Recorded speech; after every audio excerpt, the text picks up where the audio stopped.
So what's going on guys, Kids here and welcome back to a brand new video. For today I will show you the top 3 best S tier support builds in the first Descendant.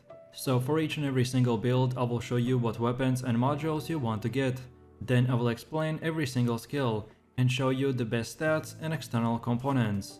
And then lastly we will take a closer look at the gameplay and mods, so you would be able to get the best healing and supporting buffs, while at the same time getting the highest damage possible and much more. If this sounds interesting to you, then let's get right into it.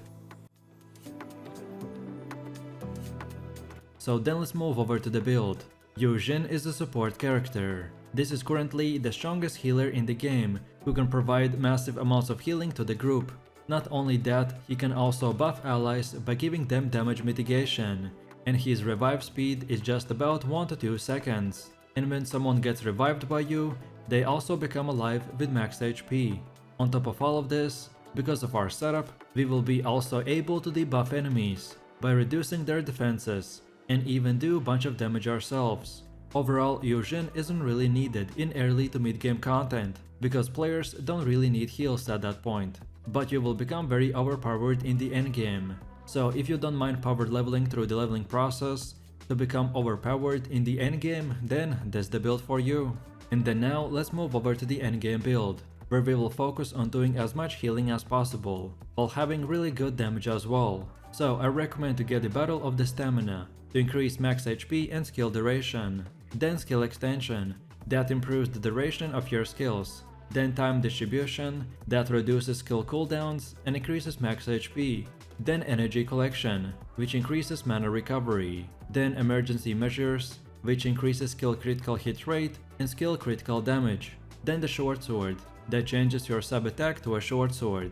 This will mainly increase your module capacity, then nimble fingers that reduces the skill cooldowns, then skill expansion, which improves the range of valid skills, then passionate sponsor. When buffing or recovering an ally, you will gain increased weapon ADK and skill power modifier for the next 5 seconds. This can stack up to 10 times. Then the skill simplification, which increases the skill power and reduces max mana by a smaller amount. And finally the medical support, which improves your HP healing. Then next up, let's take a look at the best weapons and mods that we should use. So for our weapon loadout, the first one is the Thunder Cage submachine gun that emits an electric shockwave and grants a bonus to a damage after a kill. This complements your Yujin weaknesses, which is AoE damage, allowing her for AoE damage potential while healing at the same time. And then for the weapon mods, we wanna get the Hakai that improves your accuracy, then rifling reinforcement, which significantly improves your weapon attack, then concentrate support ammo, which gives you more rounds per magazine and slightly more firearm critical hit damage, then action and reaction, which improves attack and recoil, then marksman, which improves critical hit rate and slightly improves attack, then weak point sight that greatly improves weak point damage, and finally the fire rate up, which significantly improves your fire rate. Then for the second weapon, we wanna use the Nazestra's Devotion. This is a great secondary weapon for the Yujin build.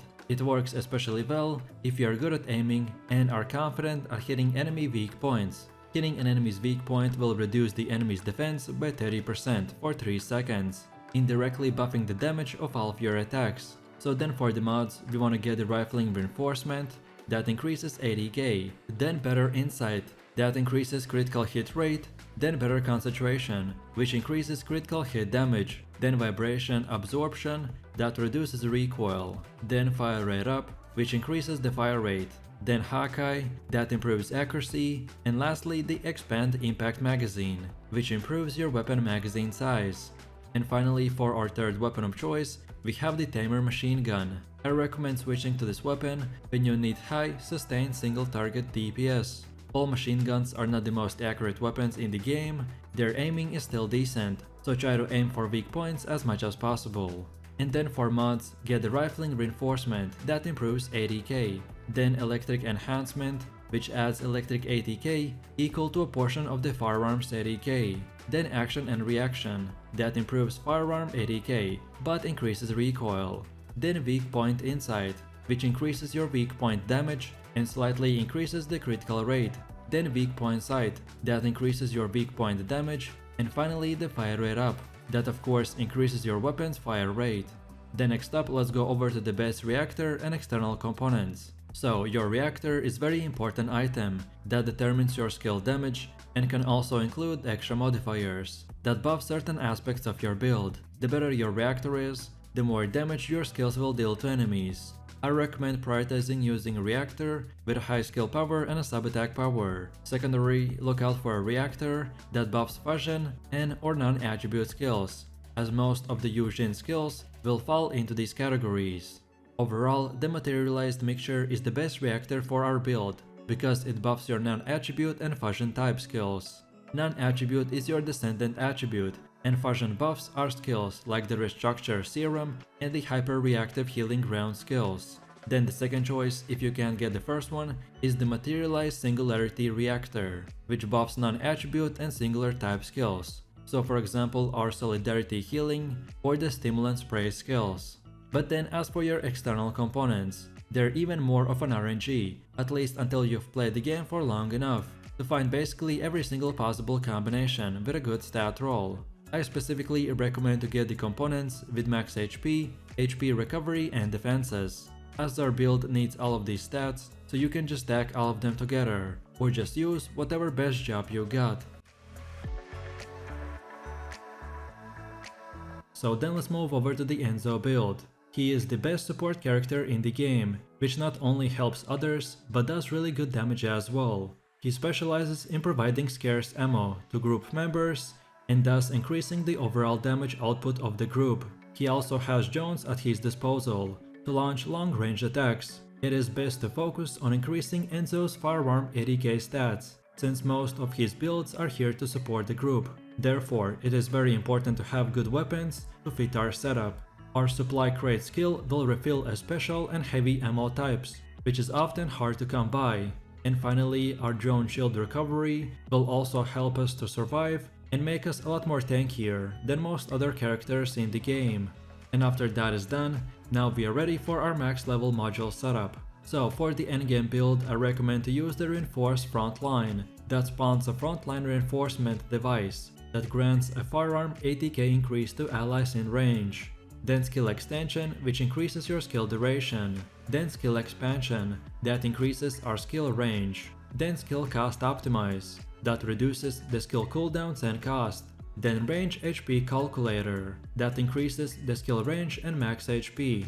Then non-attribute master, that increases the skill power modifier and non-attribute power modifier. Then dual claw, that changes to a sub-attack and increases max module capacity. Then HP concentration, that increases max HP and skill critical hit rate.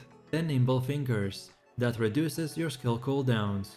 Then increase shields, that increases our shield size. And finally the technician, that increases our skill power modifier. So then finally, let's take a look at the best weapons and stats that we should use. So for our build, the Thunder Cage submachine gun is the ultimate weapon. This firearm emits an electric shockwave that creates the appearance of thunder being directed at the enemy. When defeating an enemy, the defeated enemy has a set chance to discharge electricity shockwave that deals additional damage to the nearby enemies. This is a very high DPS weapon with a quick fire rate, which will help to boost our damage even higher. And then for our weapon mods, here are the best ones, like the Hawkeye, Reload Concentration, Rifling Reinforcement, Concentrate Support Ammo, Electric Conductor, Action and Reaction, Marksman, Weak Point Control, Weak Point Sight, and Fire Rate Up. Then second of all, the Nazestro's Devotion Hand Cannon is a great secondary weapon. It works especially well if you're good at aiming and are confident at hitting enemy weak points. Hitting an enemy's weak point with the Nazestro's Devotion reduces their defense by 30% for 3 seconds, indirectly buffing the damage of all of your attacks. And lastly, another great secondary weapon that can help to buff our damage if you hit the enemy weak points is the Afterglow Sword Sniper Rifle. By hitting an enemy's weak point, it will inflict death propagation, which will improve the weak point damage by 5% per stack. You can also get extra critical hit rate when hitting commanders and other elite enemies with this weapon. And then last but not the least, we need to quickly look into the best reactor stats. So your reactor is a very important item that determines your skill damage and can also include extra modifiers that buff certain aspects of your build. The better your reactor is, the more damage your skills will deal to enemies. The best reactor for Enzo is the Materialized Singularity, because it boosts the non-attribute skills, specifically the Start Supply and Perfect Support. Then the second one is the Materialized Phase, which boosts a non-attribute and dimension. This will increase the number of explosive drones and enhance combat suits. The priority is to buff non-attribute skills first, then either the singular or dimension based on support or damage. Lastly, make sure to equip the right weapon to activate the bonuses. So in our case, it is the Scout Rifle. And finally, we have the external components. With the external components, you will be somewhat subject to RNG, at least until you've played the game for long enough to find basically every single possible combination with a good stat roll. So then let's move over to the Viessa build. She is a debuffer type of character who uses chill at will. She can use her unique attribute, the chill, to freeze enemies in place by unleashing cold snap attacks. She is geared primarily towards AoE and dot damage. By default, her skills apply a debuff that slows down enemy movement. However, later in this video I will explain a Transcendent module that can change this effect into a damage over time effect, aka DOT, and by changing this one thing, we will increase our Viessa damage by 2 times. So with this in mind, you will be heavily incentivized by playing as Viessa to carefully place your skills to hit as many enemies as possible, which will inflict the maximum amount of data damage as a result. It's also worth remembering that this effect stacks, so enemies can have up to 5 stacks of the movement speed reduction, so keep freezing them as much as you can. This is made easier by the fact that the 2 of the Viessa skills, the Frost Shards and the Cold Snap, have very short cooldowns. So as long as you have enough MP, you can keep using them and keep debuffing your enemies 24/7. So for the endgame build, I recommend to use the Hypothermy, which replaces the Ice Shackle with the Ice Needle, which no longer slows down the enemies, but instead deals continuous damage to the target. The damage increases with each stack up to 5, and like I said at the beginning of the video, this is the most important module that makes our whole endgame build 2 times better, because the Hypothermy module makes a significant change to how Viessa works, since the Ice Shackle effect applied by her skills will now deal damage over time to enemies instead of reducing their movement skill. And please note that it might take you a while to obtain the Hypothermy module, because it is quite rare, but in the meantime this build will still work fine. But at least now you know that whenever you get this one, your damage will increase substantially. So then with that out of the way, the next modules we want to get is the Nimble Fingers, which reduces your skill cooldowns. Then the skill extension, which improves your skill duration. Then the skill expansion, that considerably increases your skill effect range. Then the Chill Specialist, which boosts the power of your chill skills. Then the Non-Attribute Master, which considerably boosts your skill power, with a smaller additional boost to the non-attribute skill power. Then the Dual Claws, that attack with the Dual Claws during a sub-attack, also increases your max module capacity. Then the Entropy Acceleration, which slightly improves the max MP and skill critical hit damage. Then the Energy Collection, which gives you the ability to steal MP from enemies. Then Skill Range Mastery, which increases the skill critical hit damage, with a slight increase to the skill effect range as well. And finally the HP Concentration, which increases the max HP and skill critical hit rate. So then finally, let's take a closer look at the best weapons and stats that we should use. So for our Viessa build, the Thunder Cage submachine gun is the ultimate weapon. This firearm emits an electric shockwave that creates the appearance of thunder being directed at the enemy. When defeating an enemy, the defeated enemy has a set chance to discharge electric shockwave that deals even more additional damage to the nearby enemies. This is a very high DPS weapon with a quick fire rate, which augments her already strong AoE and dot damage very nicely. And then for our weapon mods, here are the best ones, like the Hawkeye, Reload Concentration, Rifling Reinforcement, Concentrate Support Ammo, Action and Reaction, Marksman, Weak Point Control, Weak Point Sight, and Fire Rate Up. Then second of all, we have the Nazirstress Devotion, which is a hand cannon with a great secondary weapon potential. It works especially well if you're good at aiming and is confident at hitting enemy weak points. Hitting an enemy weak point with Nazir's Devotion reduces their defenses by 30% for 3 seconds, which indirectly buffs the damage of all of your attacks. A carefully aimed shot from this weapon makes it an amazing for single target boss fights. And lastly, another great secondary weapon that can help out to buff our damage if you hit the enemy weak points is the Afterglow Sword, Sniper Rifle. By hitting an enemy's weak point, it will inflict death propagation, improving the weak point damage by 5% per stack. You can also get the extra critical hit rate when hitting commanders and other elite enemies with this weapon. And then last but not the least, we need to quickly look into the best reactor stats. So your reactor is very important item that determines your skill damage and can also include extra modifiers that buff certain aspects of your build. The better your reactor is, the more damage your skills will deal to enemies. I recommend prioritizing using a reactor with a high skill power and sub-attack power. Look out for a reactor that buffs chill and or dimension skills, as most of the viessa skills will fall into these categories. And after that, look out for reactors with a boost to your skill critical hit damage, which will improve the amount of damage dealt when you land a critical hit.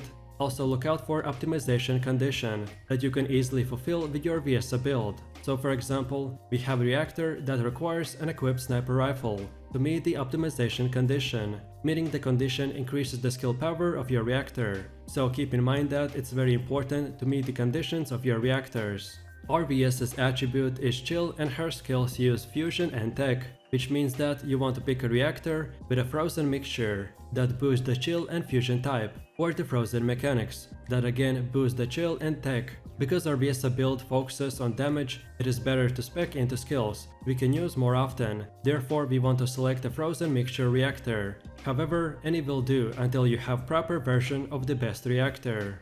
And finally we have the external components. With your external components, you will be somewhat subject to RNG, at least until you've played the game for long enough to find basically every single possible combination with a good stat roll. For our build, I generally recommend to get the components with stats in the max shields, max HP, HP recovery and defense. And that's about it.